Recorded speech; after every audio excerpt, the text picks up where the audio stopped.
Good morning friends. Knowledge कट्टा S में आपका स्वागत है। आज हम फिर से देखेंगे कि एक क्वेश्चन जो कि हमें डेली आंसर राइटिंग प्रैक्टिस में करना है।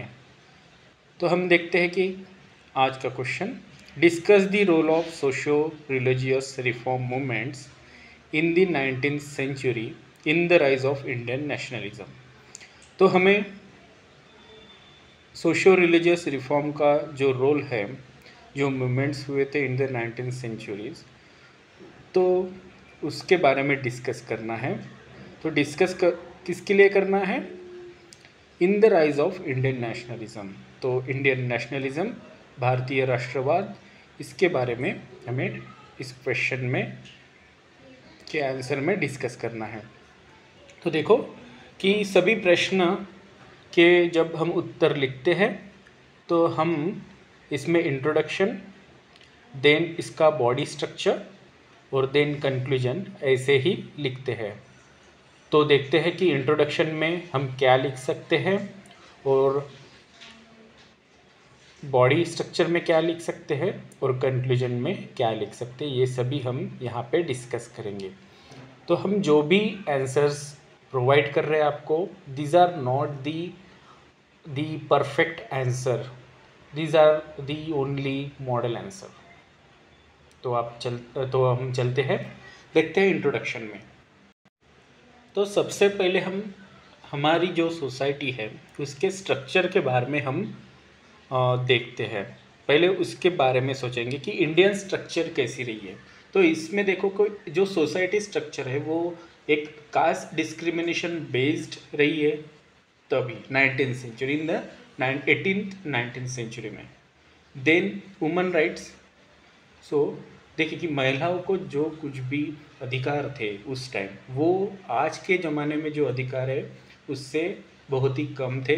उनका दर्जा जो था वो भी कम था सोसाइटी में। और सुपरस्टिशियस प्रैक्टिसेस, तो अंधश्रद्धा तब सोसाइटी में, इंडियन सोसाइटी में पली बड़ी है। तो ऐसे में कुछ रिलीजियस रिफॉर्म हुए, कुछ सोशल रिफॉर्म्स हुए। तो उसमें इन सोशल रिफॉर्म्स मूवमेंट का इंडियन सोसाइटी को कुछ लाभ हुआ। तो ये हमें लिखना है इसके इंट्रोडक्शन में कि क्या हुआ। स्ट्रक्चर लिखना है सोसाइटी का, सोसाइटी के बारे में लिखना है, इंडियन सोसाइटी कैसे वर्क करती थी और इस कॉलोनियल रूल में उस सोसाइटी का फंक्शन कैसा रहा है, ये सभी हमें इंट्रोडक्शन में लिखना है। अभी देखते हैं कि बॉडी स्ट्रक्चर में क्या लिखना है। तो बॉडी स्ट्रक्चर में आप इजीली जो कुछ भी सोशल रिफॉर्म मूवमेंट्स हुए हैं उसके बारे में आप सीधा सीधा लिख सकते हैं। तो ऐसे में कुछ रिफॉर्म मूवमेंट्स के बारे में हम जब भी देखते हैं तो आपको आएगा कि राम मोहन राय, एनी बेसेंट, ऐसे कुछ, जैसे स्वामी विवेकानंद, स्वामी दयानंद सरस्वती, रामकृष्ण परमहंस, ऐसे कुछ लोग आपके दिमाग में आएंगे या आपने उनके बारे में कुछ पढ़ा होगा। तो देखिए कि पहले हम डिस्कस करेंगे ब्रह्मो समाज के बारे में। तो इसमें आपको राजा राम मोहन रॉय, जिन्होंने ये ब्रह्मो समाज को फाउंड किया था 1828 में। तो ब्रह्मो समाज में जो कुछ भी विचारधाराएं हैं तो आप उसमें देखेंगे कि मोनोथेइज्म यानी कि एक ही भगवान पे विश्वास करना।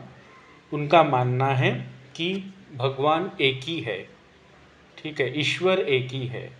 हम जिस अलग अलग नामों से जानते हैं वो एक ही है, इसे हम कहते हैं मोनोथेइज्म, और एक ही भगवान की आप पूजा करते हैं, ऐसे में होता है मोनोथेइज्म। तो इसके बारे में इन्होंने, मोनोथेइज्म के बारे में इन्होंने इस ब्रह्मो समाज में भर दिया है कि लोगों ने इसे फॉलो करना चाहिए। Then rationality and social reform. Okay, तो ब्रह्मो समाज का जो कुछ भी इफ़र्ट्स है वो उन्होंने लगाए हैं सती प्रथा को नष्ट करने में। सती प्रथा उस टाइम जो थी वो काफ़ी हद तक महिलाओं के अधिकार को हनन करती थी। देखिए कि अगर किसी का पति अगर मर जाता है तो उसकी चिता पे महिलाओं को एक सती जाना होता था, उसे जिंदा जलाया जाता था।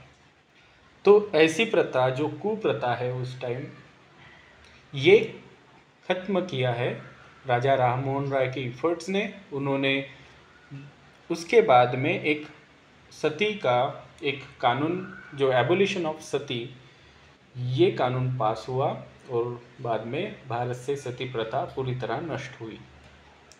देन हम देखते हैं आर्य समाज। आर्य समाज वही है जो हमारे सोसाइटी में जो कुछ भी इशू थे, जैसे कि caste discrimination, then idol worship means मूर्ति पूजा का विरोध, एंड ये जो थे आर्य समाज, इन्होंने वैदिक आइडल्स जो हमारे वेदों से चल रहे हैं, जो वेदों के पुराणों के संदर्भ, उसके कुछ आइडल्स जो हम फॉलो कर सकते हैं, उनका प्रचार और प्रसार इन्होंने किया।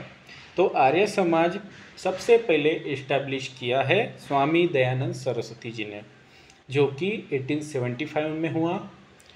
और इनका काम प्रमोट वैदिक idols, work against caste discrimination and idol worship. इन्होंने एक अच्छा भी काम किया कि देखो यहाँ से आता है स्वदेशी का नारा, जो हम महात्मा गांधी जी ने भी आगे जाके दिया। तो ये स्वदेशी का नारा में सेल्फ रिलायंस, हमें स्वाभिमानी या स्वदेशी या हमें खुद पे ही डिपेंड रहना है, सेल्फ रिलायंस रहना है। तो ये नारा भी आर्य समाज के ही सबसे पहले एक प्रमोटेड था।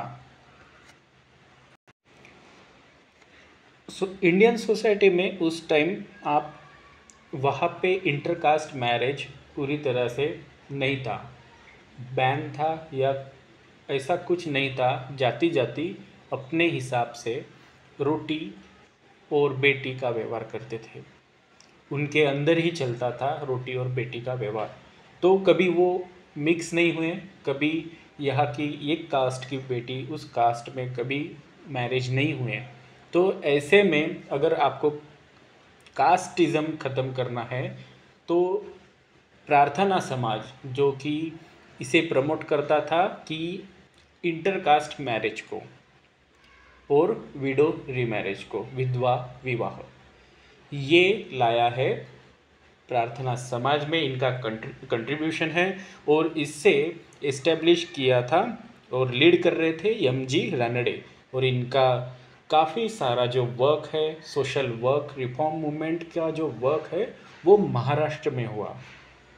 Then Ramakrishna Mission. तो रामकृष्ण मिशन जो रामकृष्ण परमहंस थे, वो स्वामी विवेकानंद जी के गुरु है। तो उन्हीं के नाम पे स्वामी विवेकानंद जी ने 1897 में ये रामकृष्ण मिशन इस्टेब्लिश किया। और इस मिशन का जो कुछ भी उद्देश्य था वो था कि इंडियन सोसाइटी में सेंस ऑफ प्राइड का इन्फ्यूज़ करना, यानी सेंस ऑफ प्राइड का निर्माण करना। तो किसके बारे में? Indian spiritual heritage. And also they promoted for social service and education. Theosophical society. आप जब भी थियोसॉफिकल सोसाइटी का नाम लेते हैं तो मिस एनी बेसेंट, इनका नाम एनी बेसेंट का आता है। तो इन्होंने जब होम रूल मूवमेंट थी कि होम रूल मूवमेंट, इसमें उन्होंने इंडिया सेल्फ रूल का भी नारा दिया था, जो कि थियोसॉफिकल सोसाइटी एक ऐसा ब्लेंड है कि eastern and cultural, western cultural and spiritual का एक ब्लेंड है, जो थियोसॉफिकल सोसाइटी में फॉलो किया जाता था। एनी बेसेंट ने इसे लीड किया है और बाद में इसे मर्ज किया है होम रूल मूवमेंट के साथ। तो ये कुछ थी हम डिस्कस कर रहे हैं इस आंसर में। ये कुछ था जो social religious movement 19th century के, ये हमने डिस्कस किया। अभी देखते हैं एक केस स्टडी। तो इस मूवमेंट्स, जो कुछ भी मूवमेंट सोशल रिफॉर्म मूवमेंट्स हुए, तो इसमें से आपको लगता है कि एबोलिशन ऑफ सती जो 1829 में हुआ, ये सबसे महत्वपूर्ण एक सोशल रिफॉर्म मूवमेंट रहा है इंडिया में, इंडियन सोसाइटी में भी। तो ये जो एबोलिशन ऑफ सती 1829, ये जो कुछ भी बिल पास हुआ, ये सब उसका एफर्ट्स जाता है राजा राम मोहन राय को। और इसके बारे में आप इसे केस स्टडी में भी लिख सकते हैं। Then conclusion.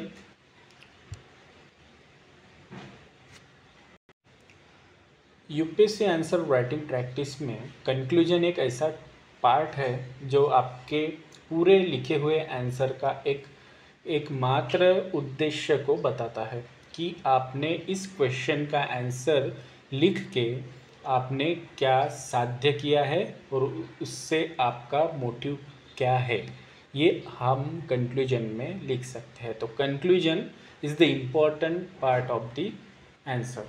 तो कंक्लूजन में ऐसा लिखिए कि आप जो कुछ भी पॉजिटिव और नेगेटिव सिनेरियोज जो डिस्कस कर रहे थे क्वेश्चन के बॉडी स्ट्रक्चर में, तो उसी का पूरा सम अप आप इस कंक्लूजन में लिखेंगे। तो जो कुछ भी सोशल मूवमेंट्स, रिफॉर्म मूवमेंट्स जो इंडियन सोसाइटी में हुए 19th सेंचुरी में, तो इन सभी का जो मोटिव रहा है, इसका जो बैकग्राउंड रहा है, वो सोशल जस्टिस यानी सामाजिक अधिकार, then equality, and to aware about the India's cultural heritage, ये रहा है। तो ये पॉइंट हम कंक्लूजन में हम इसे कवर करेंगे। तो ये है कि इसमें सेल्फ रूल आएगा and aware about the rights, जो इंडियन सोसाइटी के जो कुछ भी था उसमें aware about the rights like sati, abolishing the sati, ये ऐसे कुछ rights. And then self governance, जैसे कि हम स्वदेशी या सेल्फ रियलाइजेशन या सेल्फ रियलाइजेशन आप इसे कहेंगे। तो इस क्वेश्चन के आंसर के हम जिस